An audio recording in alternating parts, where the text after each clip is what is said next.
വൈദ്യുതി പ്രതിസന്ധിയിൽ പ്രതിഷേധം ശക്തമാക്കാനാണ് പ്രതിപക്ഷ സംഘടനകളുടെ നീക്കം. തിരുവനന്തപുരം വൈദ്യുതി ഭവനിലേക്ക് ഡിവൈഎഫ്ഐ പ്രവർത്തകർ ഇന്ന് മാർച്ച് നടത്തും. സുനിഷ അയ്യലൂർ വിവരങ്ങളുമായി. സുനിഷ, ഇപ്പോൾ എം മണിയുടെ പ്രതികരണം കണ്ടു. പ്രതിപക്ഷം ഇതൊരു വിഷയമാക്കി പ്രതിഷേധത്തിലേക്ക് നീങ്ങുകയാണ്. പക്ഷേ വൈദ്യുതി പ്രതിസന്ധിയിൽ കാലാവസ്ഥാ വ്യതിയാനവുമായി ബന്ധപ്പെട്ട സാഹചര്യം നിൽക്കുന്നുണ്ട്. പുറത്തുനിന്നും വൈദ്യുതി കിട്ടാത്ത പ്രതിസന്ധിയുമുണ്ട്. കേരളം മാത്രമല്ല, മറ്റ് സംസ്ഥാനങ്ങളും നേരിടുന്ന ഒരു പ്രതിസന്ധിയാണ്.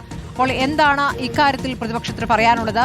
ഇക്കാര്യത്തിൽ സർക്കാർ കൃത്യമായ ഒരു വിശദീകരണം നൽകുന്നില്ലേ സുനിഷ?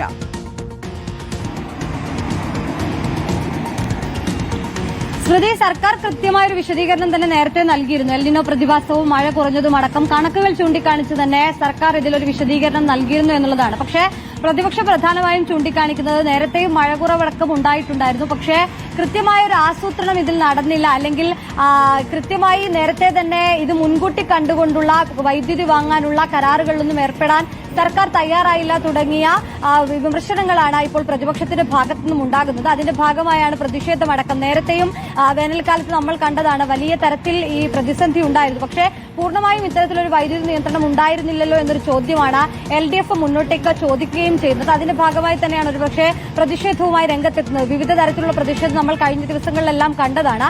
അതേ രീതിയിൽ ഏതായാലും പ്രതിഷേധം വ്യാപിപ്പിക്കുന്നു എന്നത് വേണം മനസ്സിലാക്കാൻ. ഇന്ന് ഡിവൈഎഫ്ഐയുടെ നേതൃത്വത്തിൽ വൈദ്യുതി ഭവനിലേക്ക് മാർച്ചടക്കം സംഘടിപ്പിക്കുകയും ചെയ്തിട്ടുണ്ട്. പക്ഷേ സ്മൃതി പറഞ്ഞതുപോലെയാണ്, പ്രധാനപ്പെട്ട ഒരു കാര്യം, വലിയ പ്രതിസന്ധി ഇപ്പോൾ നേരിടുന്നുണ്ട്. അതിൽ വിവിധ ഘടകങ്ങൾ കാരണമായിട്ടുണ്ട് എന്നുള്ളത് തന്നെയാണ് വസ്തുത. അതിൽ എൽനിനോ പ്രതിഭാസമുണ്ട്. മഴ കുറഞ്ഞത് വലിയ തരത്തിൽ നമ്മുടെ ആഭ്യന്തര ഉൽപാദനത്തെ ബാധിച്ചിട്ടുണ്ട് എന്നുള്ളതാണ്. നേരത്തെ 45% ആഭ്യന്തര ഉൽപാദനം ഉണ്ടായിരുന്നിടത്ത് അതേസമയം ഇപ്പോൾ നോക്കുമ്പോൾ വെറും 17% അത് കുറഞ്ഞിട്ടുണ്ട്. അത് വലിയ പ്രതിസന്ധി തന്നെയാണ് ഉണ്ടാക്കുന്നത്. ഒപ്പം മറ്റ് സംസ്ഥാനങ്ങൾക്ക് നൽകേണ്ട വൈദ്യുതി തിരിച്ചു നൽകേണ്ട സമയമാണ്. എൽനിനോ ആയതുകൊണ്ട് തന്നെ രാജ്യത്താകമാനം വിപണിയിൽ വൈദ്യുതി കിട്ടാത്തൊരു പ്രതിസന്ധി കൂടി KSEB നേരിടുന്നുണ്ട് എന്നുള്ളത്. ഇതെല്ലാം കൊണ്ടും വൈദ്യുതി നിയന്ത്രണമല്ലാതെ മറ്റു മാർഗമില്ല എന്നുള്ളതാണ് KSEB പറയുന്നത്. പല രീതിയിൽ കരാറുകൾ വഴി മറ്റ് സംസ്ഥാനങ്ങളിൽ നിന്നും വിപണിയിൽ നിന്നുമെല്ലാം വൈദ്യുതി നേടാനുള്ള മാർഗങ്ങൾ KSEB തേടുന്നുണ്ട്. നമുക്കറിയാം, ഏറ്റവും ഉയർന്ന നിരക്കിൽ തന്നെ വൈദ്യുതി വാങ്ങാൻ റെഗുലേറ്ററി കമ്മീഷൻ അനുമതി നൽകിയിരുന്നു. പക്ഷേ ആ ഉയർന്ന വിലയ്ക്ക് പോലും വൈദ്യുതി കിട്ടാനില്ല എന്നുള്ളത് ഏറ്റവും വലിയ പ്രതിസന്ധി തന്നെയാണ്. അതുകൊണ്ട് തന്നെയാണ് നിലവിൽ ഇപ്പോൾ വലിയ തരത്തിൽ തന്നെ ഈ പ്രതിസന്ധി രൂക്ഷമായി തന്നെ മുന്നോട്ട് പോകുന്നത് എന്നുള്ളതാണ്. KSEB ഏതായാലും മറ്റൊരു വഴി കൂടി, പൂർണ്ണമായും നിയന്ത്രണം ഒഴിവാക്കാൻ കഴിയില്ല എന്നുള്ളതൊരു വസ്തുതയാണ്. പക്ഷേ 200 മെഗാവാട്ട് വൈദ്യുതി കൂടി ക്ലോക്ക് റൗണ്ട് അടിസ്ഥാനത്തിൽ വാങ്ങാനുള്ളൊരു തീരുമാനത്തിലേക്ക് KSEB എത്തിയിട്ടുണ്ട്. അതിൽ റെഗുലേറ്ററി കമ്മീഷന്റെ തീരുമാനം അടുത്ത ദിവസം ഉണ്ടായാൽ 2 ദിവസത്തിനകം തന്നെ ഈ വൈദ്യുതി വാങ്ങിക്കാൻ കഴിയുമെന്നുള്ളതാണ്. അതിലൊരു വൈദ്യുതി വാങ്ങുമെന്നുള്ള ആലോചന സുരേഷ് നടത്തുകയാണോ? പ്രത്യേകിച്ച് ഇപ്പോൾ ഈ ഫുട്ബോൾ ഫൈനൽ നടക്കാനിരിക്കുന്നതൊക്കെ വലിയ പ്രതിഷേധത്തിനിടയാക്കിയിട്ടുണ്ട്. ആ 2 ദിവസങ്ങളിൽ പൂർണ്ണമായും വൈദ്യുതി നിയന്ത്രണം ഒഴിവാക്കുന്ന അടക്കമുള്ള ആലോചനകളിലേക്ക് കടക്കുകയാണോ?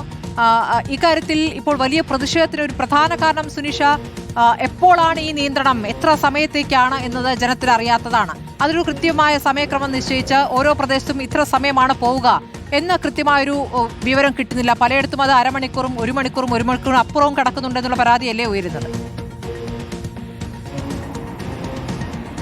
അതെ സ്മൃതി, അത് ശരിയാണ്. സ്വാഭാവികമായും ഈ വൈദ്യുതി നിയന്ത്രണത്തെ ഇപ്പോൾ ജനങ്ങൾ ആക്സെപ്റ്റ് ചെയ്തു കഴിഞ്ഞു. പക്ഷേ ഈ പറഞ്ഞതുപോലെ ഏത് സമയത്താണ് നിയന്ത്രണം എന്നുള്ളത് അറിയാത്തതിന്റെ ബുദ്ധിമുട്ട് സാധാരണക്കാരായ ജനങ്ങളെ സംബന്ധിച്ചിടത്തോളം ഉണ്ട് എന്നുള്ളതാണ്. 7 മണി മുതൽ 12 മണി വരെയുള്ള സമയത്ത് വൈദ്യുതി നിയന്ത്രണം ഉണ്ട് എന്ന് പറയുമ്പോൾ പോലും 7 മണിക്ക് പോകുന്നു, ഇന്നലെ 7 മണിക്കാണെങ്കിൽ ഇന്ന് 8 മണിക്ക്, നാളെ 10 മണിക്ക്, അങ്ങനെ പോകുന്ന ഒരു കാര്യമാണുള്ളത്. പക്ഷേ ഒപ്പം തന്നെ ദൈർഘ്യം, അതിന്റെ 15 മിനിറ്റ് പോകുന്നു, അരമണിക്കൂർ പോകുന്നു, അരമണിക്കൂറിലധികം പോകുന്നു, പല വട്ടങ്ങളിലായി കറണ്ട് പോകുന്നു. അങ്ങനെ വിവിധ തരത്തിലുള്ള പ്രശ്നങ്ങൾ സാധാരണക്കാരായ ജനങ്ങൾ അനുഭവിക്കുന്നുണ്ട് എന്നുള്ളതാണ്. അതുകൊണ്ട് ജനങ്ങൾ ആവശ്യപ്പെടുന്നതും അതാണ്, കൃത്യമായ ഒരു സമയം, ഏത് സമയത്ത് പോകും. ഒരുപക്ഷെ 7 മണി മുതൽ 7:30 വരെ പോകുമെന്നൊരു നിർദ്ദേശം KSEB നൽകുകയാണെങ്കിൽ കൃത്യമായി ആ സമയത്ത് നമുക്ക് സജ്ജമായിരിക്കാം എന്നുള്ളതാണ്. നേരത്തെ നമ്മൾ പറഞ്ഞതുപോലെ ചോറ് തിന്നുമ്പോഴൊക്കെയാണ് കറണ്ട് പോകുന്നത്, അല്ലെങ്കിൽ വിവിധ തരത്തിലുള്ള ഒരു ഏത് സമയത്ത് പോകുമെന്ന് അറിയാത്തതുകൊണ്ട് നമുക്ക് ഇതിനെ ഇങ്ങനെ പ്രതീക്ഷിച്ച് നിൽക്കേണ്ട ഒരു സാഹചര്യമാണ്. ഇതൊരു കൃത്യസമയം ഉണ്ടായിരുന്നെങ്കിൽ അതിൽ മറ്റു ബുദ്ധിമുട്ടുകൾ ഉണ്ടായിരുന്നില്ല എന്നാണ് നമ്മൾ തന്നെ കഴിഞ്ഞ ദിവസം പല വ്യാപാരികളോട് സംസാരിച്ചപ്പോൾ പറഞ്ഞത്. അതാണ്, ഒരു നിശ്ചിത സമയം, ഈ സമയത്ത് ഇത്ര സമയം പോകുമെന്നുള്ള